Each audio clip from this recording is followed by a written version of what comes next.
हमारे प्रेमी पिताजी, अनुग्रहकारी, जीवते और सच्चे परमेश्वर, सर्वशक्तिमान, सर्वज्ञानी, सर्वव्यापी ईश्वर, आपके अनुग्रह, दया, करुणा के सिंहासन के निकट में हम झुक जाते हैं, स्तुति, आराधना, वंदना करते हैं। विश्वासयोग्य पिता, धन्यवाद देते हैं पवित्र परमेश्वर। इन दिनों में जब हम तालाबंदी के दिनों में पाए जा रहे हैं, हम प्यारे प्रभु जी आपस में एक साथ इकट्ठा नहीं हो पाने के बावजूद भी आपने प्रभु जी एक राह निकाली, मार्ग निकाली कि हम प्रभु जी आपके दासों के द्वारा घरों में से आपका पवित्र वचनों को हम सुन करके, अध्ययन करके प्रभु के राज और महिमा के लिए हम तैयार हों।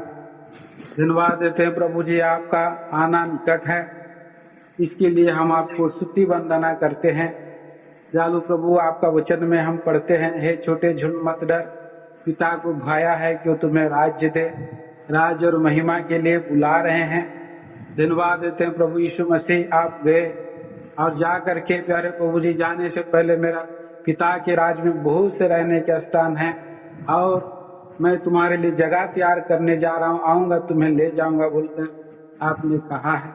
और प्यारे प्रभु जी आपकी बाट जो होते रहने के लिए इन दिनों में हमारा प्रेम प्रभु जी निर्बल ना हो जाए, दुर्बल ना हम पड़ जाए, इसके लिए प्रभु आपके दासों को बड़ा बोझ दिया है। विशेष करके आपके दास सारे लाल अंकल के लिए हम धन्यवाद देते हैं, जो पिछले दिनों से प्रभु जी बाइबल अध्ययन को जो प्रभु जी दूसरे आगमन के अनुसार आपके दास को बोझ दिए हैं और उसी सेवा को इस समय फिर से कंटिन्यू करने के लिए प्रभु अनुग्रह मांगते हैं। दया करें, अनुग्रह करें, आपके दास को पूरी प्रभु जी शरीर में अच्छा स्वस्थ दे, ताजगी दे, वचन से भर करके प्रभु परमेश्वर आपका नाम का महिमा के लिए प्रभु जी आप और विचार दीजिए, प्रार्थना करते हैं। अंधकार की देखिए अंधे की शक्तियों को मसीह के नाम में बांध कर खंडन कर देते हैं। हर एक रुकावट बाधा को दूर करे। जो प्यारे प्रभु जी नेट कनेक्शन है तो प्यारे प्रभु जी बीच में कोई फोन कॉल भी ना आ सके, सहायता कर दीजिए। दयालु प्रभु, कंटिन्यू आपका वचनों को प्रभु जी और स्वर्ग को खुला हुआ आसमान को हम देख सके, प्रार्थना है।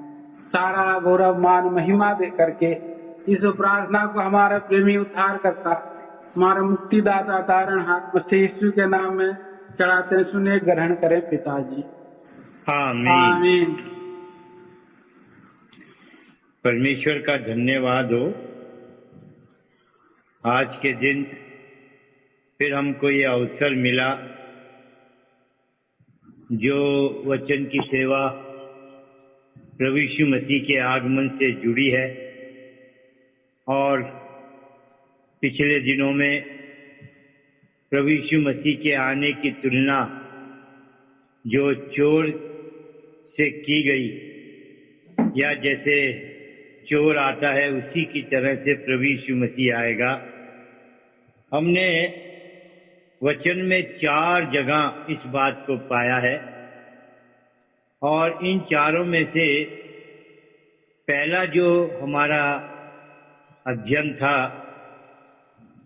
हमने उस पर ध्यान किया और वचन के द्वारा प्रभु जी आपने जो हमारी सहायता की, हमें दिखाया थिस्सलुनीकि की कलीसिया की तैयारी और आपके दास प्रेरित पौलुस को इस कलीसिया के प्रति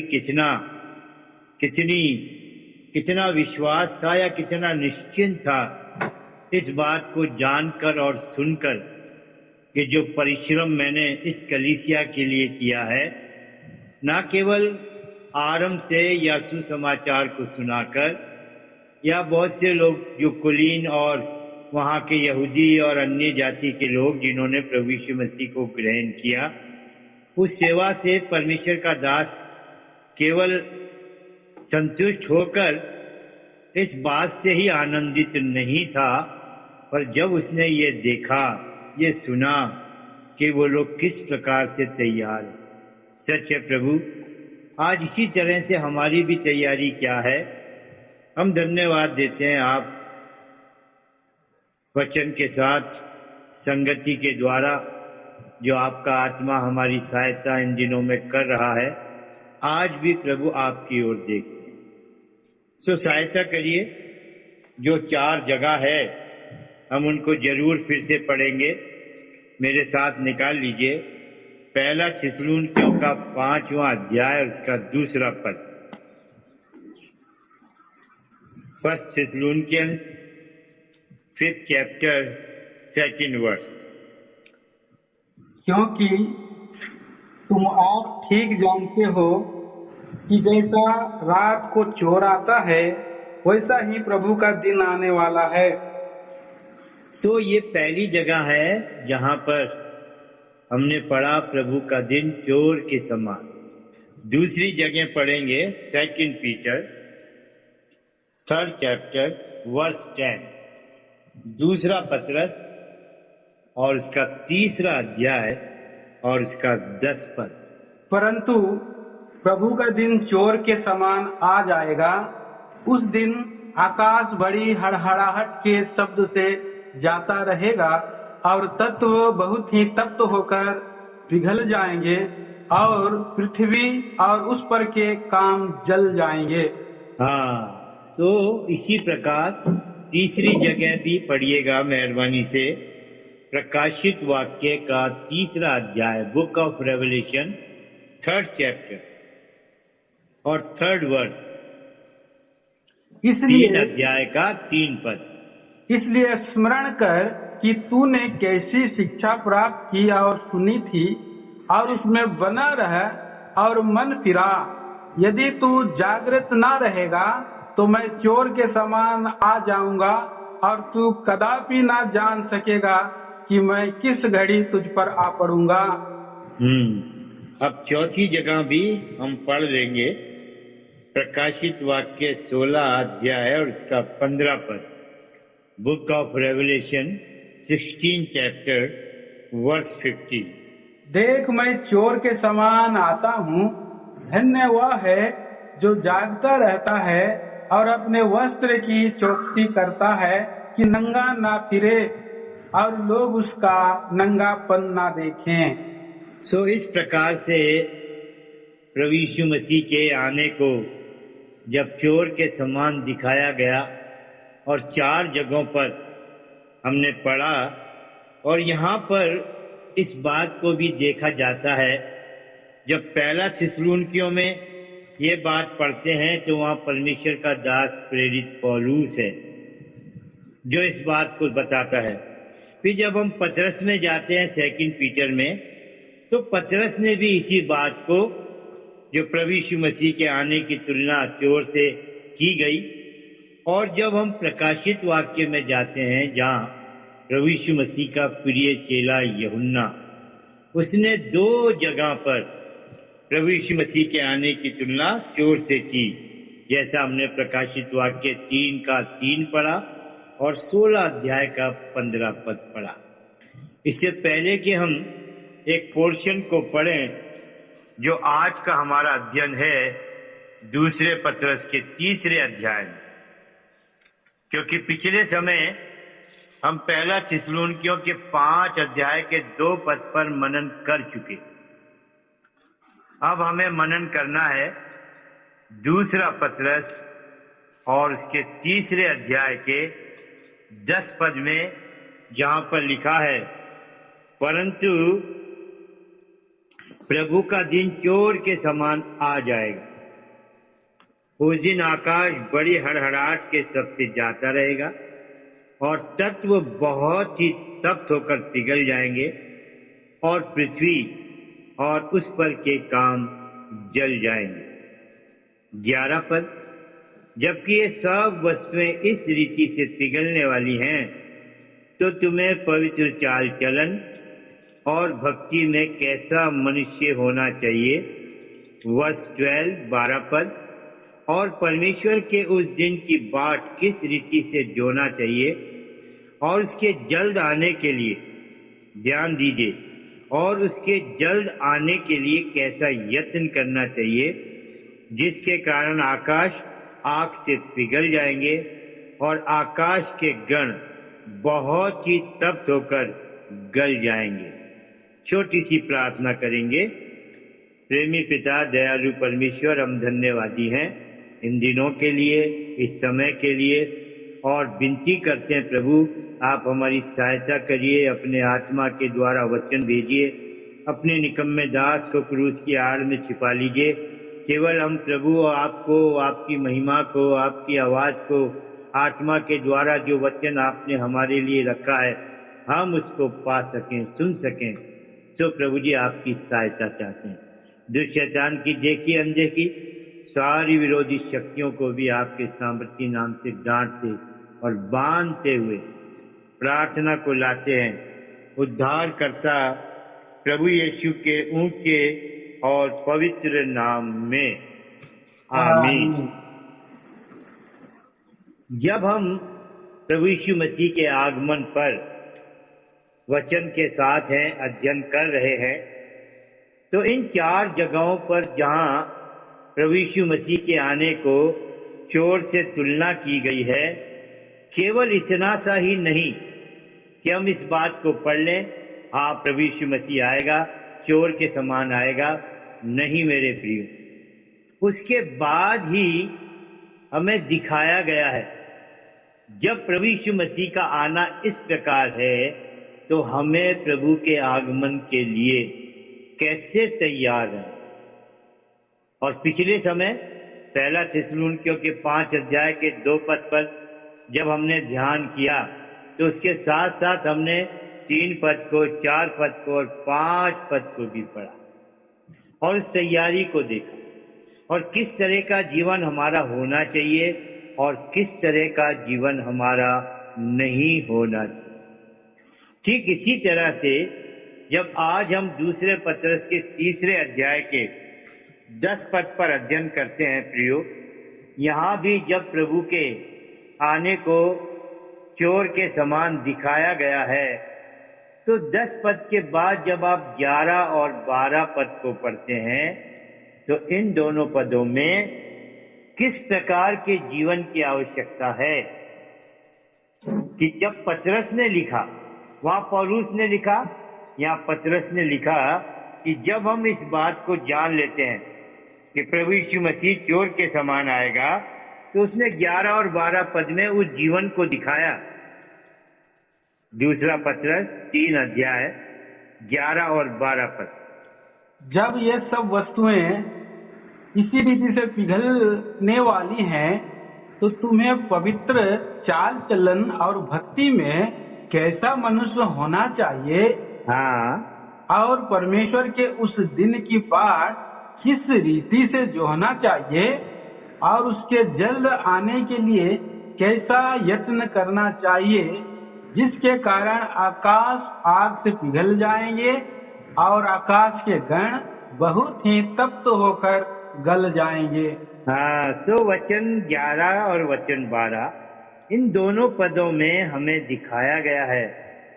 अगर कि 10 पद पर हम विश्वास करके प्रभु यीशु मसीह के आगमन के लिए जो चोर के समान है अर्थात अचानक से आ जाएगा, तो वचन की मांग है हमें उस दिन की 12 पद में लिखा परमेश्वर के उस दिन की बात किस रीति से जोना। और जब 11 पद में पढ़ते हैं तो वचन दिखाता है हमें पवित्र चाल चलन और भक्ति में कैसा मनुष्य होना चाहिए।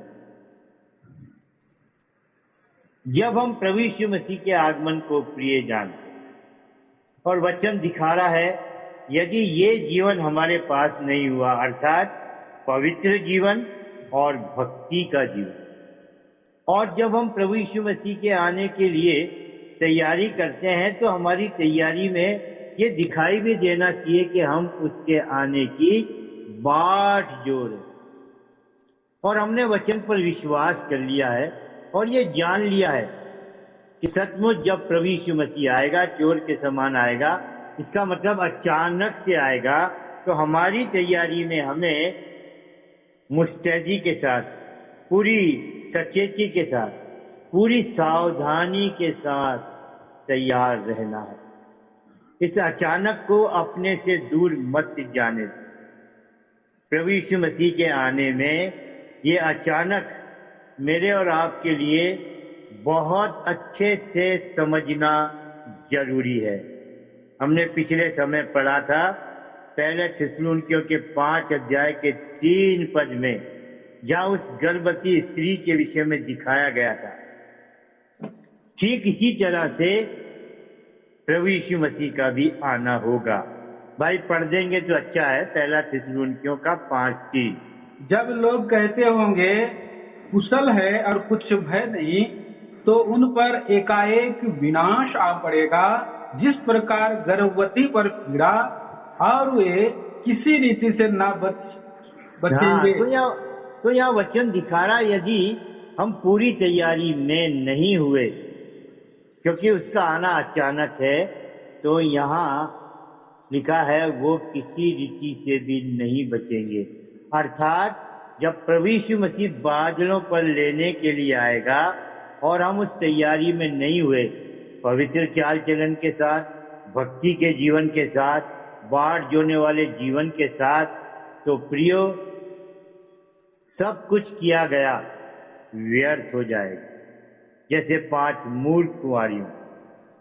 और इसलिए बहुत जरूरी है हम इस अपने आप को इस सच्चाई के जीवन में देखें, हम कैसे पवित्र हैं, या हमारी पवित्रता में परमेश्वर में कैसा देखना चाहते हैं, और हमारी भक्ति कैसी।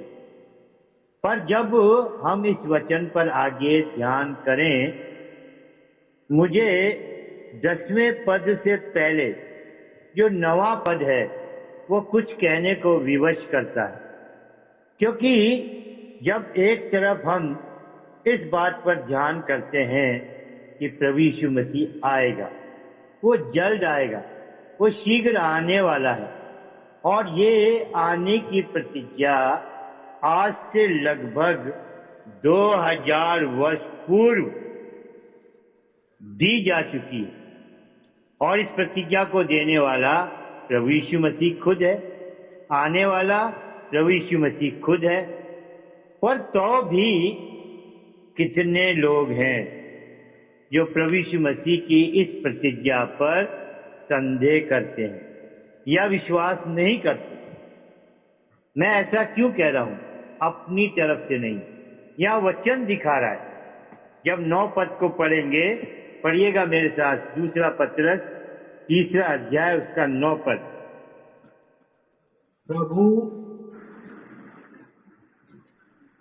प्रभु अपनी प्रतिज्ञा के विषय में देर नहीं करता, जैसी देर कुछ लोग समझते हैं, पर तुम्हारे विषय में धीरज धरता है और नहीं चाहता कि कोई नष्ट हो, वरन यहाँ कि सबको मन फिराव का अवसर मिले।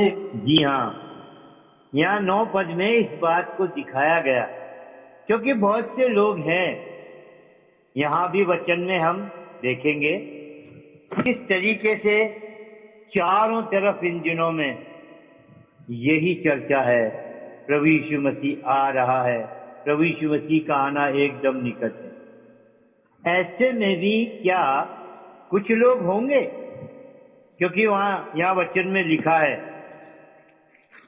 अभी हमने 9 पद में पढ़ा, प्रभु अपनी प्रतिज्ञा के विषय में देर नहीं करता। वो परमेश्वर है, वो प्रभु यीशु मसीह है, अपने कहे हुए वचन को पूरा करने में सक्षम है, और वो जैसा उसने कहा वैसा होगा। पर तो भी पतरस इस बात को लिख रहा, इसका मतलब उस समय में भी कुछ लोग ऐसे दिखाई दिए होंगे, जहां पतरस ने देखा होगा ये कैसे लोग हैं जो अभी भी प्रभु के आने पर संदेह कर रहे हैं, और ये कहते हुए प्रभु यीशु मसीह के आने की प्रतिज्ञा का। पढ़िएगा मेरे साथ मेहरबानी से, इसी 2 पतरस के 3 अध्याय का 3 पद। पहले यह जान लो कि अंतिम दिनों में हंसी ठट्टा करने वाले आएंगे, जो अपने ही अभिलाषाओं के अनुसार चलेंगे। 4 पद। और कहेंगे उसके आने की प्रतिज्ञा कहाँ गई? हाँ बस भाई बस। और क्या कहेंगे? उसके आने की प्रतिज्ञा कहाँ गई। इसी बात को हमने 9 पद में देखा ना।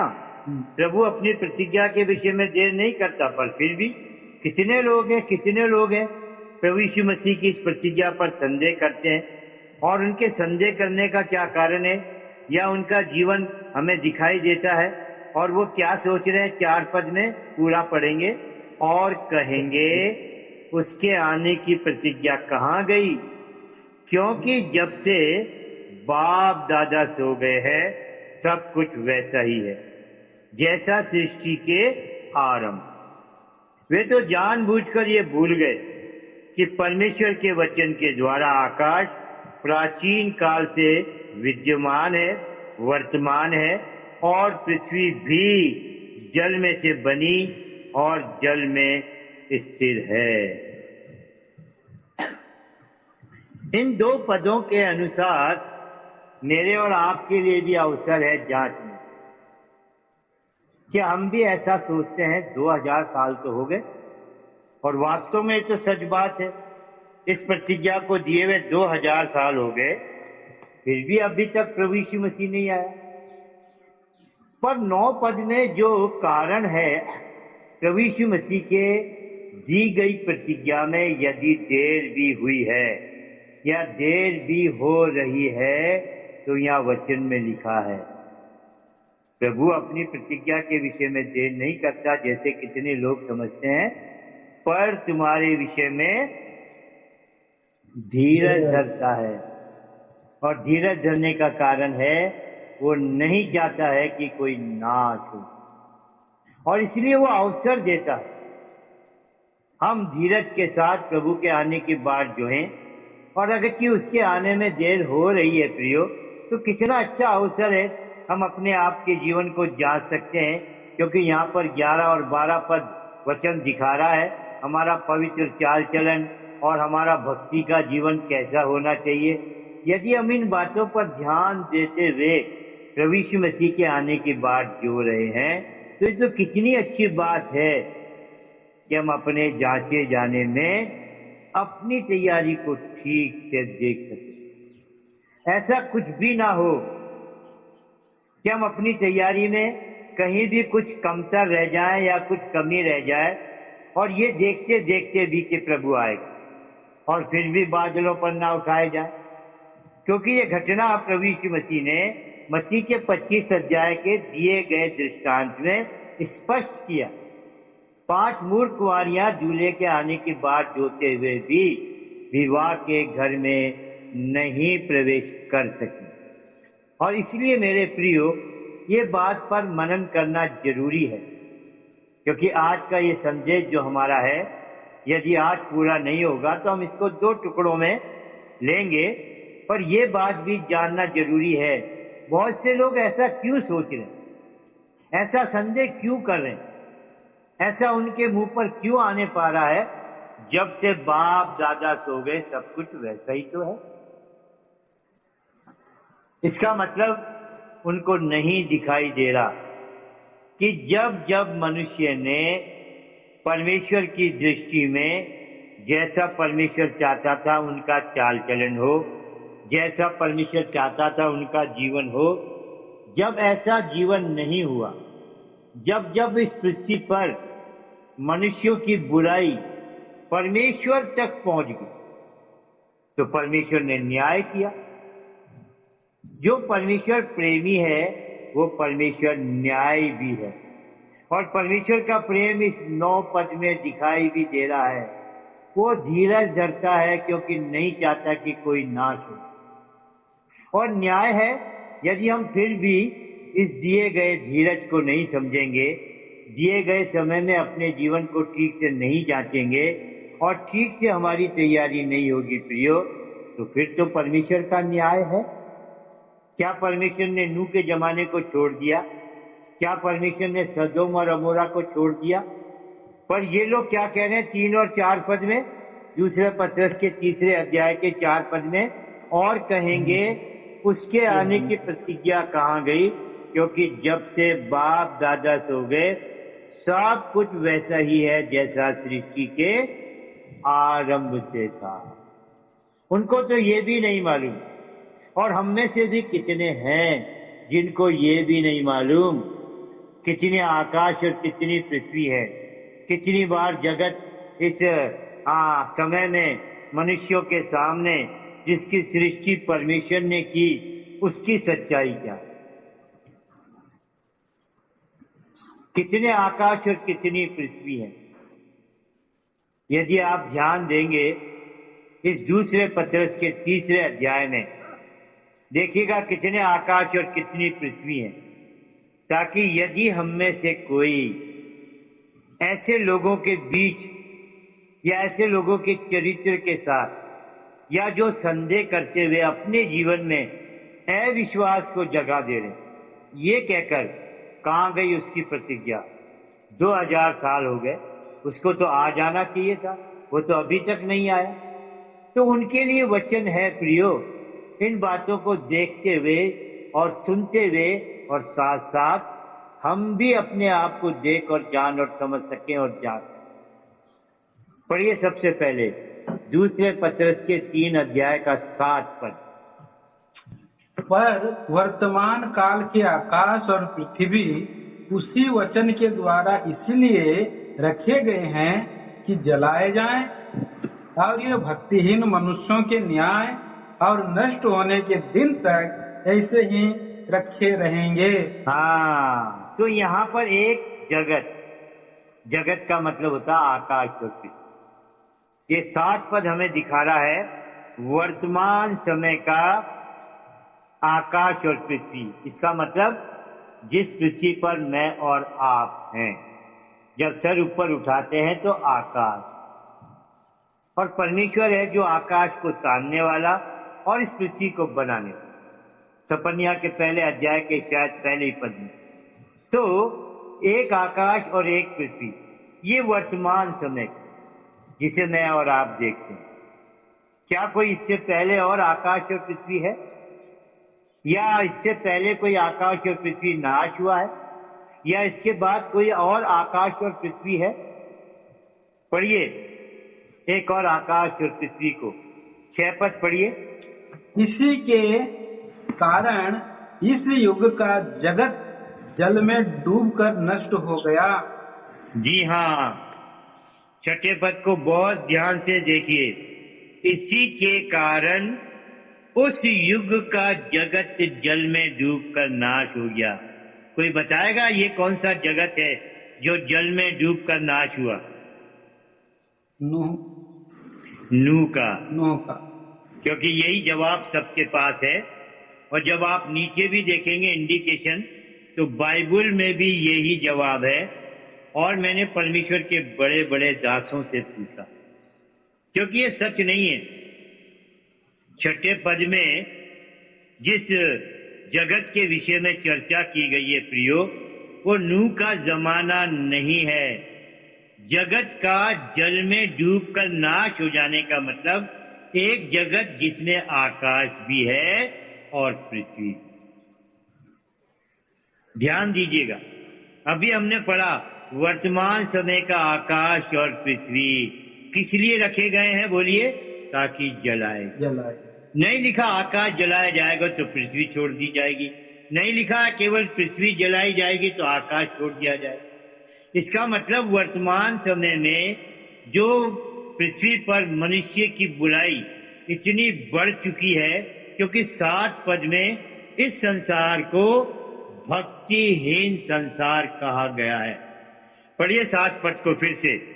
पर वर्तमान काल के आकाश और पृथ्वी उसी वचन के द्वारा इसीलिए रखे गए हैं कि जलाए जाएं, और ये भक्तिहीन मनुष्यों के न्याय और नष्ट होने के दिन तक ऐसे ही रखे रहेंगे। जी हाँ, ये भक्तिहीन संसार है आज का वर्तमान।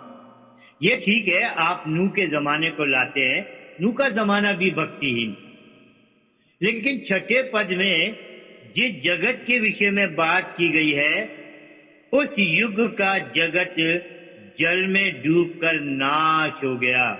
नाश होने का मतलब क्या होता है? एक जगत जिसमें आकाश है, जिसमें पृथ्वी है, सब का सब नाश हो जाए। नूह के जमाने में तो मनुष्य भी नाश नहीं हुए, जानवर भी नाश नहीं हुए, पक्षी भी नाश नहीं हुए क्या बताइए? जवाब देते नहीं बन पड़ता है, कठिन लगता है। जब नूह के जहाज को देखते हैं मेरे प्रियो, ध्यान दीजिए, वहां पर नूह का परिवार है, इसका मतलब मनुष्य प्राणी जीवित है। और उस जहाज में सब प्रकार के जानवर और पशु और पक्षियां हैं। आप कैसे कह सकते हैं कि नूह का जमाना है जिसको हम इस छठे पद पर ला सकते हैं? उस युग का जगत जल में डूबकर नाश हुआ। नहीं मेरे प्रियो, ना तो चांद और तारे और सूर्य नाश हुए, आकाश नाश नहीं हुआ, केवल पृथ्वी नाश हुई। पृथ्वी पर का जो कुछ था वो नाश हुआ, लेकिन आकाश नाश नहीं हुआ। पर यहां पर हम क्या पढ़ते हैं? आकाश। उस युग का जगत जल में डूबकर नाश हो गया। अब पढ़िए इस जगत को, पहचानिए। उत्पत्ति के पहले अध्याय का पहला पद, Genesis first chapter first verse. आदि में परमेश्वर ने आकाश और पृथ्वी की सृष्टि की। जी हाँ, कहां पर गया ये आकाश और पृथ्वी कहां गया? क्योंकि दूसरे पद में तो आप पढ़ते हैं, और पृथ्वी बेडौल और सुनसान और गहरे जल पर अंधियारा, और उस पर परमेश्वर का आत्मा मंडला रहा। आदि में परमेश्वर ने आकाश और पृथ्वी की सृष्टि की। कहां गया ये? और आपने यहां पर क्या पढ़ा था? दूसरे पत्रस के तीसरे अध्याय के 5 पद में। वे तो जानबूझकर भूल गए कि परमेश्वर के वचन के द्वारा आकाश प्राचीन काल से वर्तमान है, और पृथ्वी भी जल में से बनी और जल में स्थिर है। ये जल में से पृथ्वी बनी, ये कौन सी पृथ्वी को बना दिया? और उत्पत्ति के पहले अध्याय का पहला पद, आदि में परमेश्वर ने आकाश और पृथ्वी की सृष्टि। वो आकाश और पृथ्वी कहां गया? यही आकाश और पृथ्वी है जो जल में डूब गया। कब डूब गया? दूसरे पद में वचन कहता पृथ्वी बेडौल और सुनसान और गहरे जल में।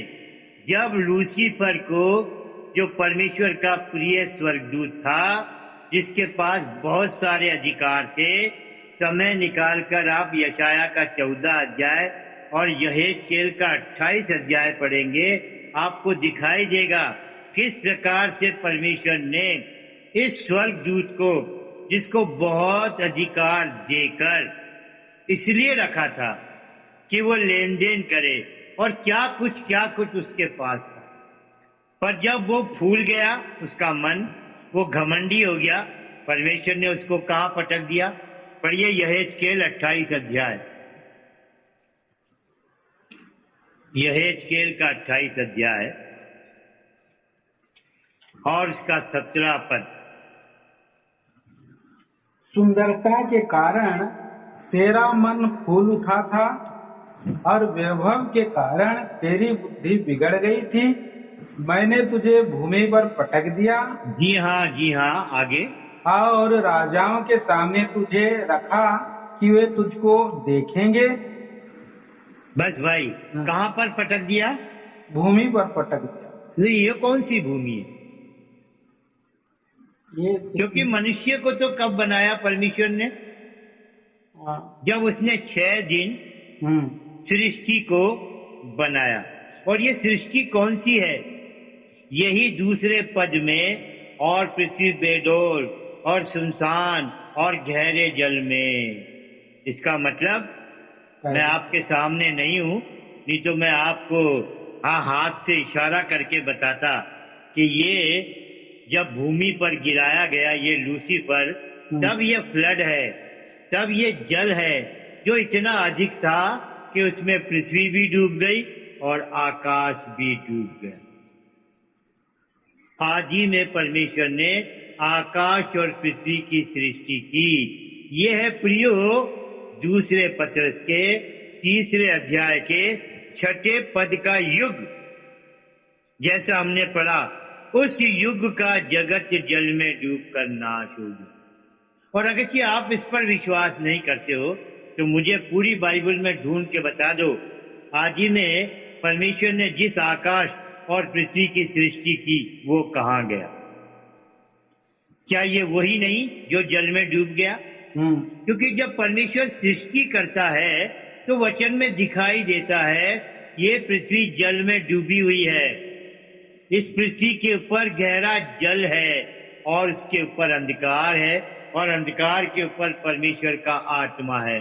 और जब परमेश्वर ने 6 दिन की सृष्टि की तो परमेश्वर को क्या करना पड़ा? सीधा सीधा पृथ्वी को जल में से नहीं निकाला, पर जल पृथ्वी के ऊपर जल था और जल के ऊपर अंधियारा था। परमेश्वर ने पहला काम क्या किया? पढ़िए उत्पत्ति के पहले अध्याय का 3 पद, 2 और 3 पद, दोनों पद को पढ़ो। पृथ्वी बेडौल और सुनसान पड़ी थी और गहरे जल के ऊपर अंधियारा था तथा परमेश्वर का आत्मा जल के ऊपर मंडराता था।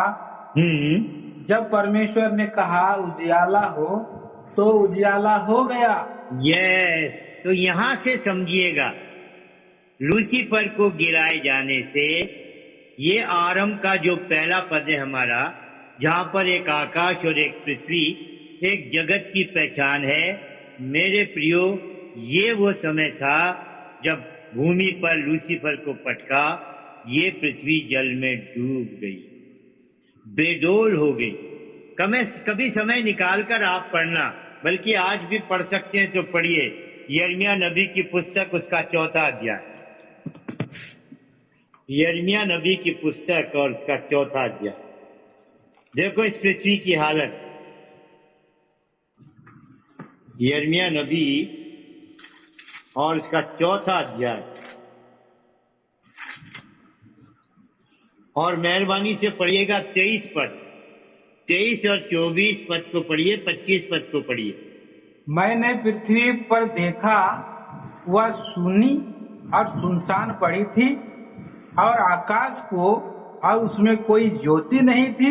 आगे, मैंने पहाड़ों को देखा, वे हिल रहे थे और सब पहाड़ियों को कि वे डोल रही थी। फिर मैंने क्या देखा कि कोई मनुष्य भी ना था और सब पक्षी भी उड़ गए थे। तो ये कौन सी पृथ्वी है भाई?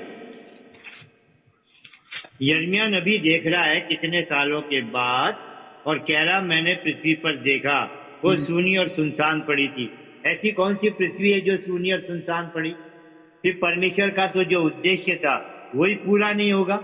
यशाया में आओ, यशाया नबी की पुस्तक, उसका 45 अध्याय, 45 चैप्टर,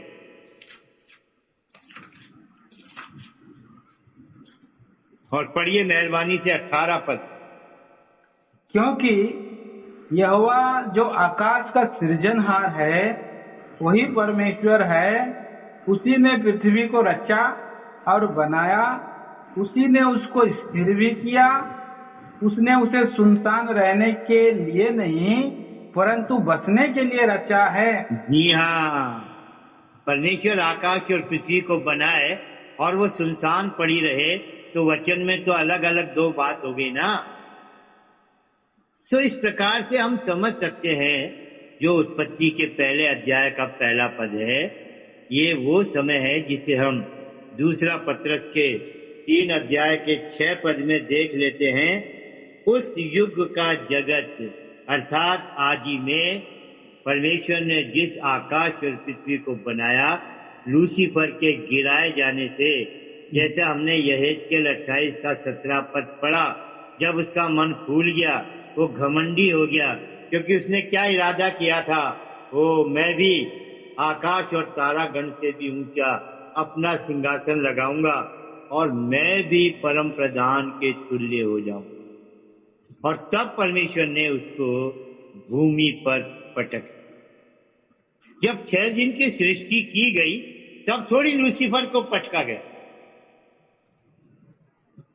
उससे पहले ही तो पटका गया होगा ना।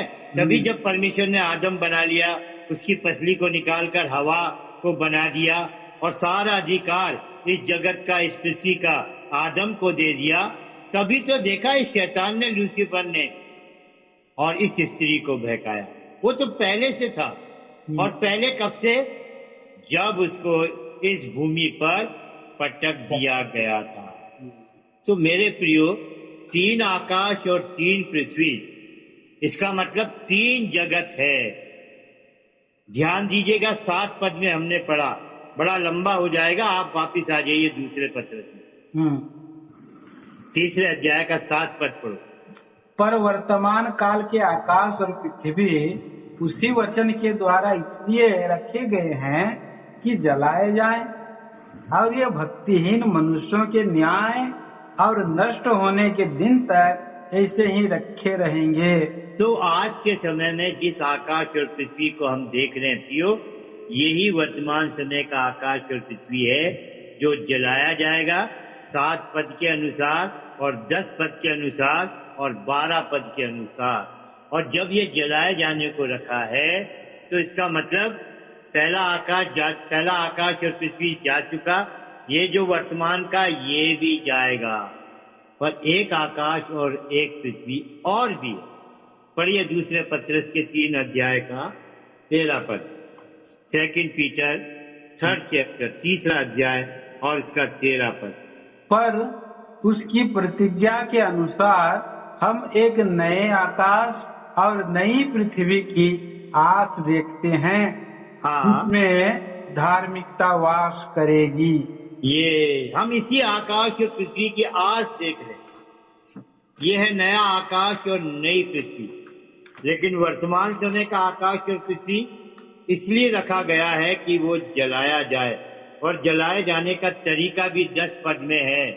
दूसरे पत्रस के 3रे अध्याय के 10 पद में दिखाया गया है कैसे परमेश्वर इस पृथ्वी को, जो वर्तमान समय का आकाश और पृथ्वी है, उसको नाश करेगा, उसको जलाएगा।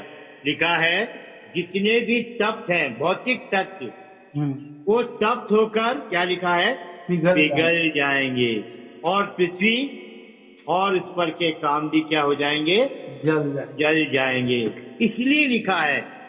सो जब ये वर्तमान समय का आकाश और पृथ्वी जलाए जाने के लिए रखा है, तो वचन कहता है हमें पवित्र चाल चलन और भक्ति में कैसा मनुष्य होना चाहिए, ये सवाल हमारे सामने, ये आवश्यकता हमारे सामने।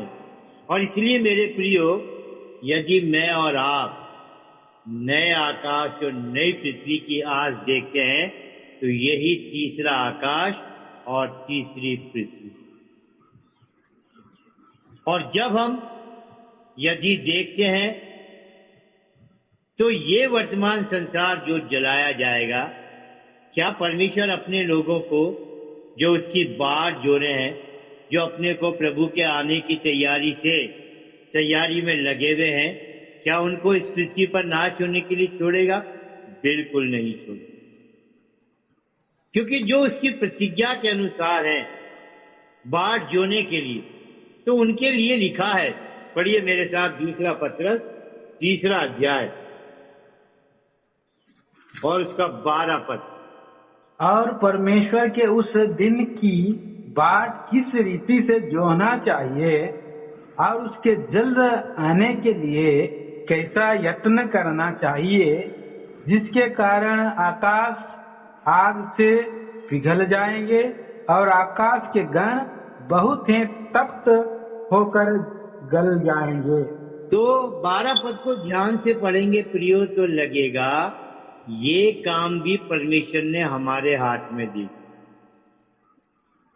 कैसा यत्न करना चाहिए, किस बात का यत्न करना चाहिए कि ये वर्तमान समय के आकाश और पृथ्वी क्या किए जाएं, जो वचन है परमेश्वर ने दिया है उस वचन के अनुसार ये जला दिए जाए, वो समय शीघ्र आ जाए। ये यत्न मुझे और आपको करना है। हमारी तैयारी में जितनी देरी होगी प्रियो, परमेश्वर के द्वारा दिया गया धीरज का समय समाप्त हो जाएगा। क्योंकि वो धीरज इसलिए नहीं धर रहा है कि हम लापरवाही करें। मैं बार बार उन 5 मूर्ख कुंवारियों को सामने लाता हूँ।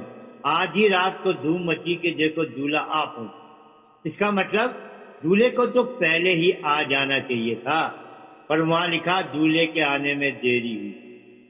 ये उन 5 मूर्ख कुंवारियों के लिए भी वो समय था जिसमें वो जाकर ये जानकर कि हमारी तैयारी अधूरी है, तेल ला सकती थी, अपने जीवन को ठीक से तैयार कर सकती थी। बिल्कुल ठीक वैसा ही आज है। जब परमेश्वर ने नूह के जमाने को नहीं छोड़ा प्रियो, उनको भी चेतावनी दी, लगभग 120 साल। क्या है ये परमेश्वर का धीरज है। और ठीक ऐसे दूसरे पत्रस के 3 पद में भी लिखा, जैसी देर कितने लोग समझते हैं ऐसी देर है नहीं, पर वो हमारे लिए धीरज धरता है, धीरज धरता है। अगर कि उस समय में भी जो नूह का जमाना था, किस तरह से नूह के जमाने में जो कुछ था, जो बुराई थी, जो मनुष्य का गिरावा या जो पाप का जीवन में पतन था, ऐसे जीवन के कारण जब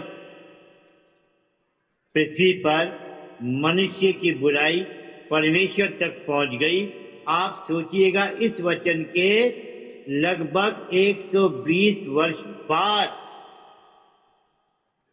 नूह के समय में यह फ्लड आया। पढ़िए जरा 6 अध्याय का 5 पद,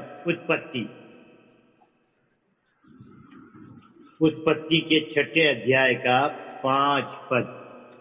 यहोवा ने देखा कि मनुष्यों की बुराई पृथ्वी पर बढ़ गई है और उसके मन के विचार में जो कुछ उत्पन्न होता है वह निरंतर बुरा ही होता है। यस। और जब परमेश्वर ने ऐसा देखा उसके बाद नूह को आज्ञा। और हम देखते हैं किस प्रकार नूह ने जब जहाज बनाया तो परमेश्वर धीरज धरकर ठहरा रहा। निकालिए दूसरे पत्रस में आइए, 2 पीटर 2 चैप्टर, दूसरे पत्रस का 2 अध्याय।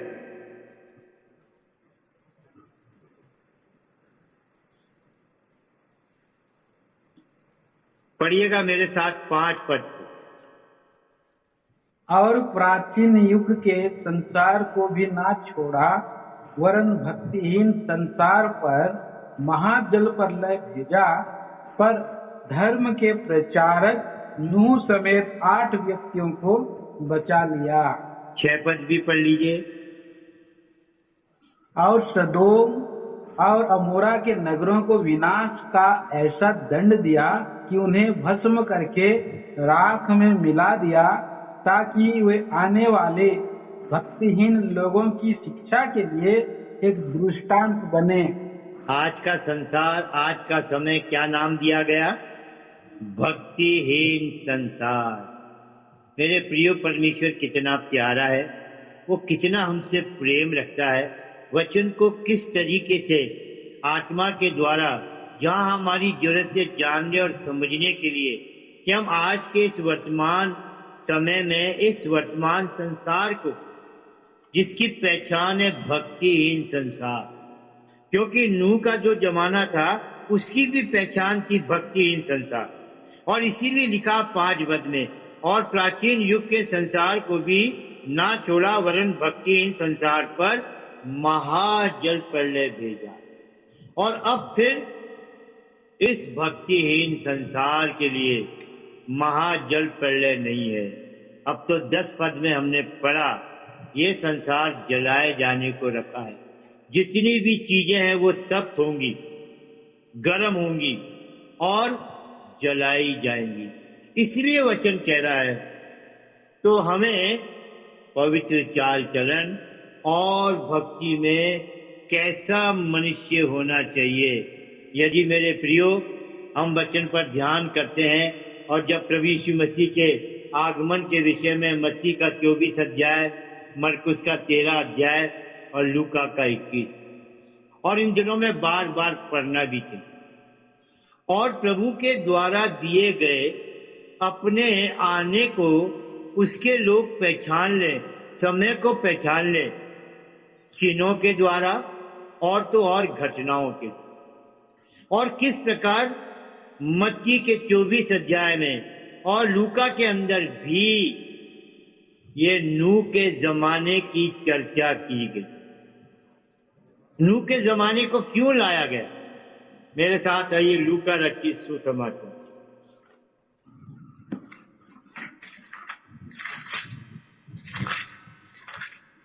लूका रचित सुसमाचार और उसका 17 अध्याय,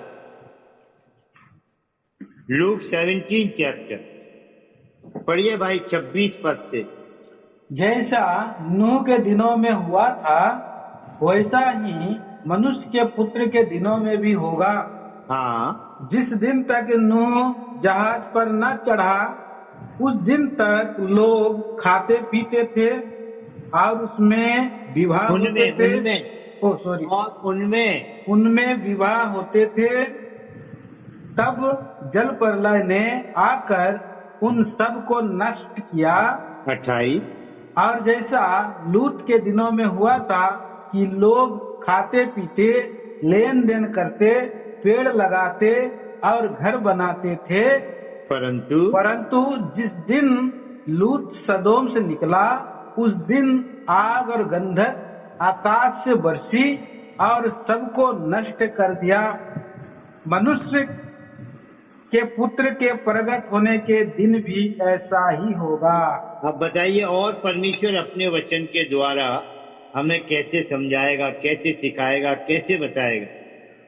पुराने समय में जो कुछ हुआ आज के लिए एक दृष्टांत है, दृष्टांत, एक चेतावनी है। और आज हम क्या देख रहे हैं? बिल्कुल जैसे नूह का जमाना। अगर ये हम उत्पत्ति के 6 अध्याय में जाएंगे तो हम नूह के जमाने के लोगों के चरित्र को देख सकेंगे और ये देखेंगे प्रियो कि उस समय के मनुष्यों का जो चरित्र था और आज के वर्तमान समय में जो मनुष्य का चरित्र है, कहीं भी कुछ अलग नहीं, कुछ भी अंतर नहीं। ठीक जैसे नूह के जमाने में लोग बुराई में थे, पाप में थे, परमेश्वर के विरोध में थे। हमने पढ़ा था उत्पत्ति 6 का 5 पद, मनुष्य के मन में उठने वाला या मनुष्य के मन में आने वाला हर एक विचार बुरा। आज का संसार कितना बुरा है प्रियो। प्रभु यीशु मसीह ने यूहन्ना 7:7, यूहन्ना रचित सुसमाचार के 7 अध्याय के 7 पद में खुद प्रभु यीशु मसीह ने गवाही दी, ये संसार बुरा है। सो जब हम इन बातों को देखते आ रहे हैं और प्रभु यीशु मसीह का आना जो चोर के समान है, जो उसका आना अचानक से है, मेरे प्रियो कितना जरूरी है इन बातों को सामने जब परमेश्वर का आत्मा लाता है हम सचेत हो जाएं, जागृत हो जाएं। पहला थिस्सलुनीकियों के 5वें अध्याय के 2 पद में जहां पौलुस कहता कि प्रभु यीशु मसीह चोर के समान है, ठीक इसी तरह से यहां पर पतरस के।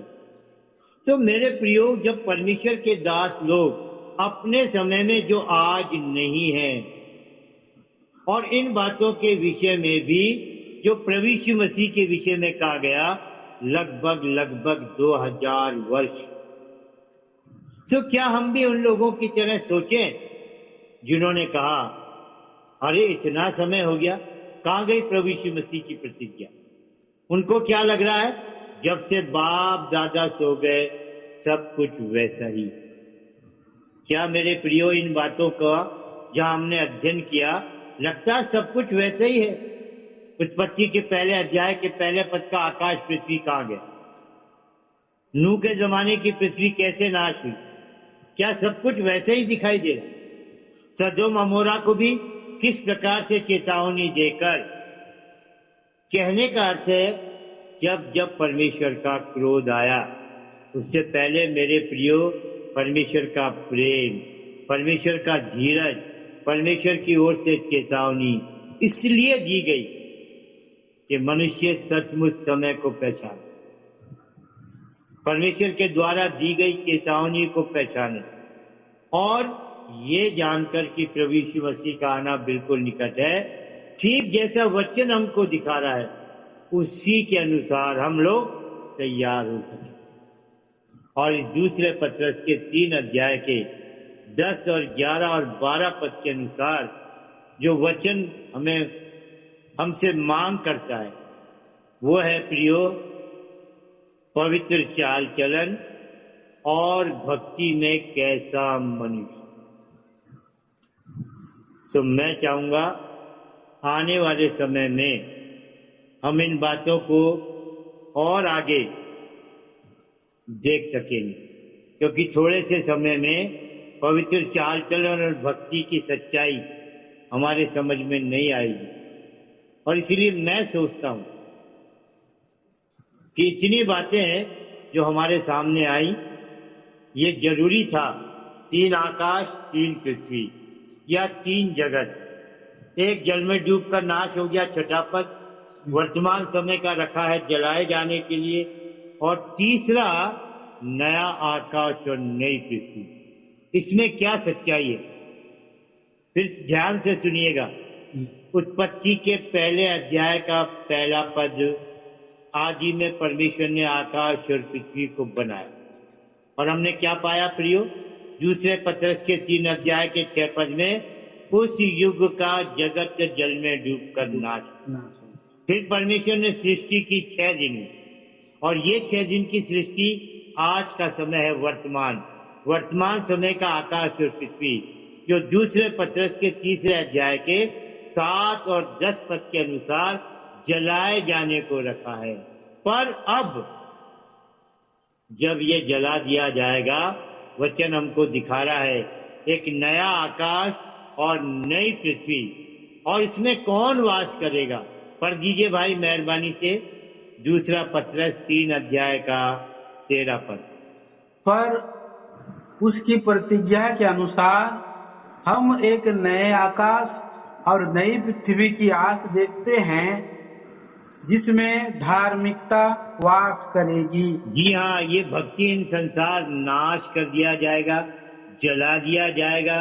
पृथ्वी और पृथ्वी पर के काम और पृथ्वी पर जो भी कुछ होगा, चाहे मनुष्य चाहे, लेकिन वचन हमारे को आशा देता है, हमारी आशा को प्रबल करता है।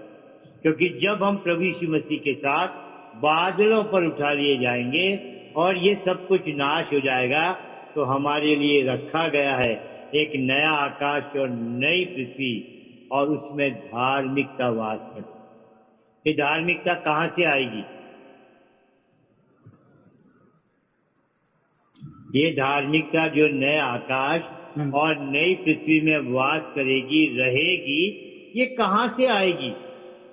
पढ़िए दूसरा कुरिन्थियों, 2 Corinthians 5th chapter और उसका 21 पद।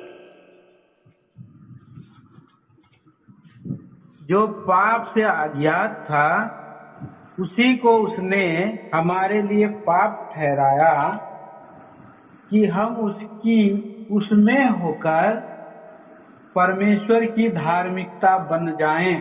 मिल गया उत्तर जी। किस तरीके से वचन दिखा रहा प्रियो? पतरस ने उस नए आकाश और नई पृथ्वी में धार्मिकता वास करेगी, और ये धार्मिकता जिन लोगों के पास परमेश्वर की धार्मिकता, कहने का अर्थ ये है प्रियो, यदि अभी भी जो वचन को सुन रहे हैं, यदि कहीं भी उनके जीवन में पाप है, संसार है, या शरीर है, या वो समय का जीवन जो नूह के जमाने का था, जिसका हमने आँख खोलकर नहीं पढ़ा, ध्यान समय होता तो हम ध्यान करते, उस समय भी जिस तरह के मनुष्य का चाल चलन था बिगड़ा हुआ। अगर कि आज भी हम में से कोई है जो वचन को सुनता है और उसके पास ये परमेश्वर की धार्मिकता नहीं है, तो मेरे प्रियो उस नए आकाश और नई पृथ्वी की आस देखना व्यर्थ होगा। क्योंकि वचन में लिखा है, जो उसकी आस देखते हैं। पढ़िएगा 14 पद, दूसरा पत्रस का 3 अध्याय 14 पद। इसलिए हे प्रियो, जबकि तुम इन बातों की आस देखते हो, जबकि तुम इन बातों की आस देखते हो, नया आकाश और नई पृथ्वी, तो वचन दिखा रहा है उसमें धार्मिकता वास करेगी। और ये धार्मिकता के लिए ही इस दूसरे कुरिन्थियों के 5वें अध्याय के 21 पद में प्रभु यीशु मसीह है।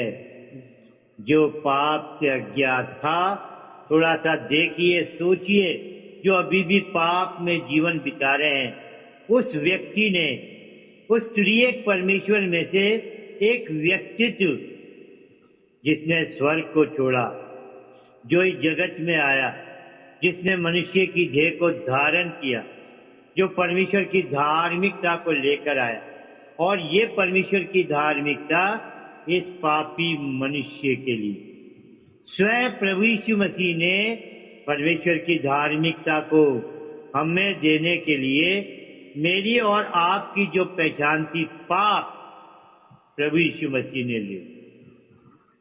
वचन में लिखा है, जो पाप से अज्ञात था परमेश्वर ने उसी को पाप ठहराया। क्यों प्रभु यीशु मसीह जब क्रूस पर था, चौथी वाणी क्यों उसके मुंह से ये पुकार निकली, हे मेरे परमेश्वर, हे मेरे परमेश्वर, तूने मुझे क्यों छोड़ दिया। मेरे प्रियो, पाप में जीवन मत बिताओ। यदि आज भी हमारे पास ये धार्मिकता नहीं है तो प्रभु यीशु मसीह को क्रूस पर देख लो। इस धार्मिकता को देने के लिए जो परमेश्वर की है, जो प्रभु यीशु मसीह पर विश्वास करने से मिल जाती है, यही धार्मिकता पौलुस को भी मिली। जब वो शाऊल था, ये धार्मिकता उसके पास नहीं थी। ये धार्मिकता है, आज भी है। और ये कैसे मिलती है? प्रभु यीशु मसीह पर विश्वास करने से। क्योंकि मेरी और आपकी जो पहचान थी पापी, या जो पहचान थी पाप, वो प्रभु यीशु मसीह ने दी। प्रभु यीशु मसीह पाप बन गया, पापी नहीं। पापी वो होता है जिसने पाप के स्वाद को चखा। लेकिन जब प्रभु यीशु मसीह ने सारे जगत के पापों को अपने ऊपर ले लिया, तो प्रभु यीशु मसीह की पहचान ही पाप होगी। जैसा हम पढ़ते हैं, मेहरबानी से पढ़िए यूहन्ना का 3 अध्याय, जॉन 3 चैप्टर वर्स 14।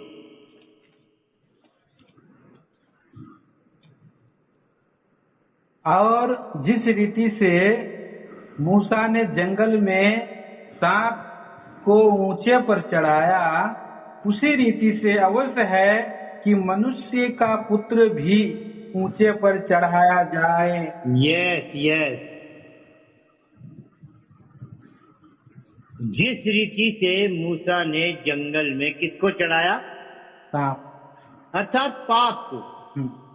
और लिखा मनुष्य का पुत्र भी ठीक उसी रीति से, मतलब मनुष्य के पुत्र को भी पाप ही बनना। सोचिए प्रियो, आज कितने लोग हैं जो इस विश्वास के साथ जीवन नहीं बिताते, जिनके पास परमेश्वर की धार्मिकता नहीं है। और तो और कितने विश्वासी हैं जो ये कहते हैं, ये गवाही देते हैं कि उनके पास परमेश्वर की धार्मिकता है। और ये सच होगा क्योंकि उन्होंने प्रभु यीशु मसीह पर विश्वास किया। पर क्या मेरे प्रियो, उस धार्मिकता के साथ हम हैं? 1-2 पद हम पढ़ेंगे, विशेष करके उन प्रिय लोगों के लिए जो आज भी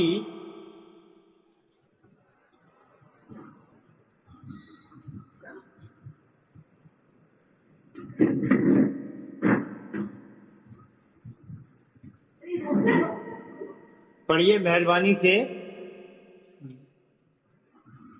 यूहन्ना रोमियो का 3 अध्याय, रोमियो का 3 अध्याय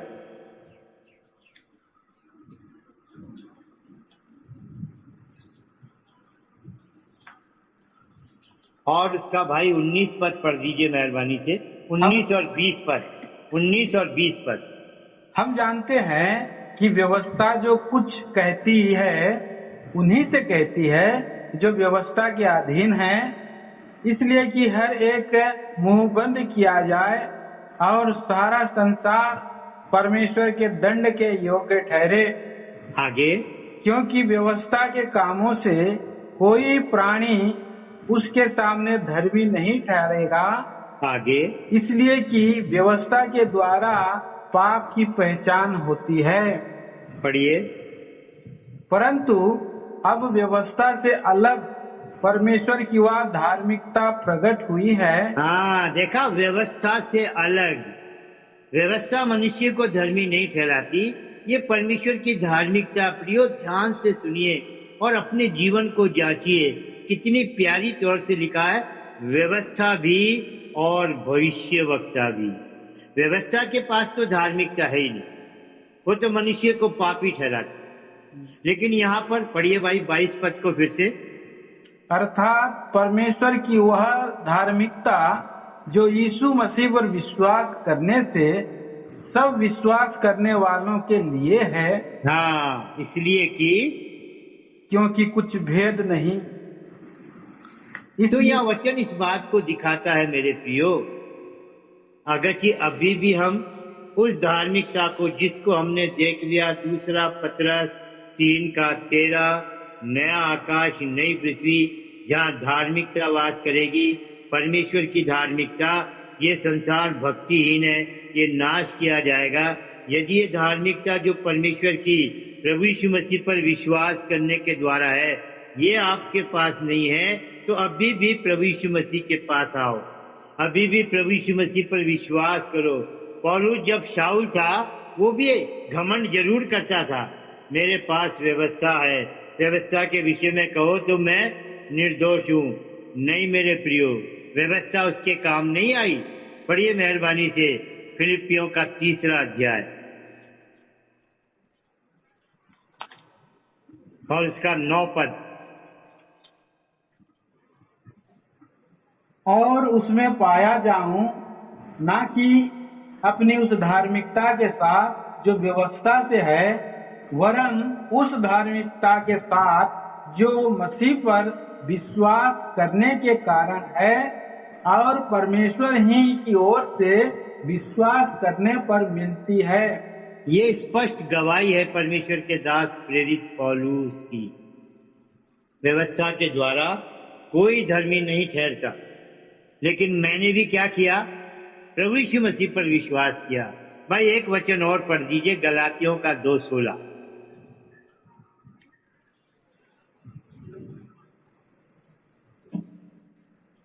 तो भी यह जानकर कि मनुष्य व्यवस्था के कामों से नहीं, पर केवल यीशु मसीह पर विश्वास करने के द्वारा धर्मी ठहरता है, हमने आप ही मसीह यीशु पर विश्वास किया। हाँ, हमने आप भी प्रभु यीशु मसीह पर विश्वास किया। इसलिए मेरे प्रियो, जब हमारे सामने सब कुछ खुला खुला है, किस प्रकार 3 जगत है, 3 आकाश और 3 पृथ्वी है, आज जिस वर्तमान में हम रह रहे हैं ये जलाए जाने को रखा है, आगे हमारे सामने नया आकाश और नई पृथ्वी है। इस धार्मिकता के साथ अपने जीवन को देखो, जांचो, और प्रभु ने अवसर दिया तो आने वाले समय में हम इस 11-12 पद को, जो दूसरे पत्रस के 3 अध्याय का है, कि हम किस प्रकार से अपने आप को तैयार करें, क्योंकि वचन दिखा रहा है जबकि ये आकाश और पृथ्वी जलाए जाने को रखा है, तो हमें भक्ति, हमें पवित्र चाल चलन और भक्ति में कैसा मनुष्य होना चाहिए। इसका मतलब पवित्र चाल चलन का मापदंड है और भक्ति का भी मापदंड। अगर कि यहाँ पर हम खरे उतरे, हमारा चाल चलन पवित्र जैसा वचन दिखाता है, और ठीक वैसी ही भक्ति जो वचन के नाप और माप में यहाँ हमारे पास ये जीवन हुआ, तो सचमुच होगा प्रियो, प्रभु यीशु मसीह जो चोर के समान आने वाला है, अचानक से आने वाला है, पलक झपकते ही आने वाला है, मैं और आप तैयार होंगे। और जब प्रभु यीशु मसीह आएगा, हम बादलों पर उठा लिए जाएंगे। परमेश्वर हमारी सहायता करे और हमें आशीष दे। छोटी सी प्रार्थना करेंगे।